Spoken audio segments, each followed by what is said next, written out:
Au XIXe siècle, l'Afghanistan subit de constantes pressions depuis l'ouest, par l'Empire perse, depuis le nord, par la Russie, qui cherche, après les conquêtes en Asie centrale, à s'assurer un couloir vers les mers chaudes, depuis l'est, par la Grande-Bretagne, qui voudrait annexer l'Afghanistan à l'Empire britannique des Indes. Or, elle n'y parviendra jamais, malgré 3 guerres anglo-afghanes entre 1839 et 1919. C'est cela que Kipling et les chancelleries occidentales appelaient au XIXe siècle le grand jeu. Au XXe siècle, 2 événements seront majeurs pour le pays. À l'est, l'Afghanistan se découvre en 1947 un nouveau voisin qui s'appelle le Pakistan et qui vient, avec l'Inde indépendante, prendre la suite de l'Empire britannique des Indes. Le Pakistan est le premier État musulman du monde et il va constamment se mêler des affaires afghanes pour tenter d'avoir à Kaboul un régime ami. Au nord, en 1979, l'armée rouge envahit le pays. Alors ce flux militaire créera une crise internationale majeure entre l'Est et l'Ouest dans les années 80. Le reflux, 10 ans plus tard, en 1989, va contribuer à l'effondrement de l'Empire soviétique. L'armée rouge partie, et plus encore l'URSS désintégrée, l'Afghanistan n'a plus de fonction anti-soviétique. Et comme l'État afghan a littéralement volé en éclats pendant la guerre de résistance, le pays s'engage dans une guerre civile qui est en train de devenir une guerre entre groupes ethniques. Ainsi, les puissances extérieures vont à nouveau pouvoir jouer les tribus et les ethnies les unes contre les autres à des fins qui les dépassent complètement. Eh bien, c'est cela que je voudrais analyser aujourd'hui. Pour bien comprendre, regardons la répartition des peuples en Afghanistan.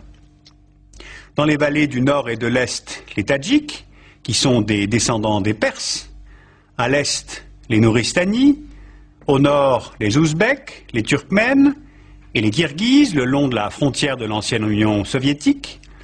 Au centre de l'Hindoukouche se trouvent les Aïmaks et plus loin les Hazaras, une minorité chiite, les autres Afghans étant sunnites, une différence qui est importante à proximité de l'Iran.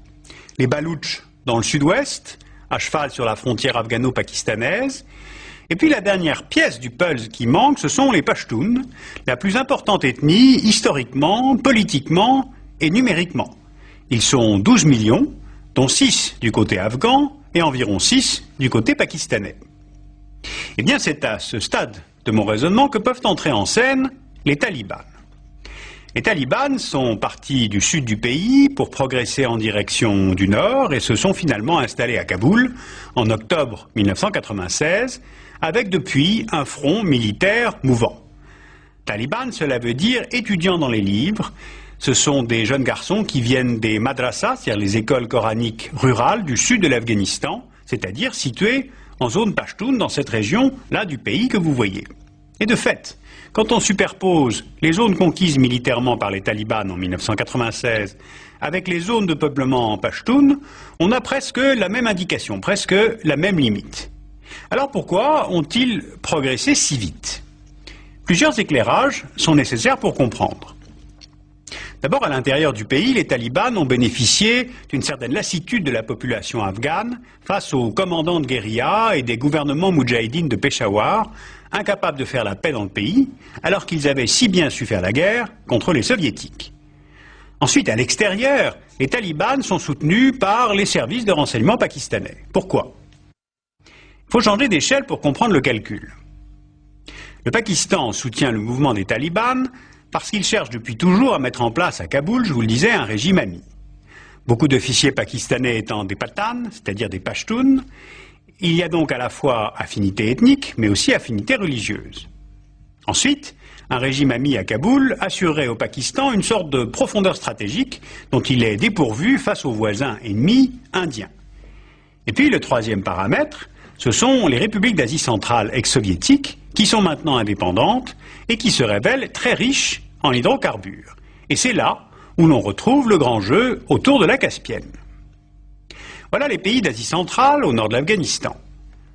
Parmi ces pays, le Turkménistan voisin renferme des réserves considérables de pétrole et plus encore de gaz. Le site principal est à Mari, dans l'est du pays. Mais le problème, c'est par où faire sortir ces richesses récemment découvertes. La logique historique voudrait que ces hydrocarbures transitent par le nord, c'est-à-dire la Russie, passant par les anciens réseaux de l'ex-URSS. Mais les réseaux sont vieux, et les pays de la CEI se méfient de toute dépendance vis-à-vis de la seule Russie. Une logique géographique pousserait à sortir par le sud-ouest, par l'Iran. Mais là, c'est le Congrès américain, avec ce qu'on appelle la loi d'Amato, qui fait obstacle à tout commerce et tout investissement avec l'Iran, ou plus exactement qui change d'avis d'ailleurs toutes les demi-heures. Reste enfin une troisième logique, une logique politique, c'est la sortie par l'Afghanistan.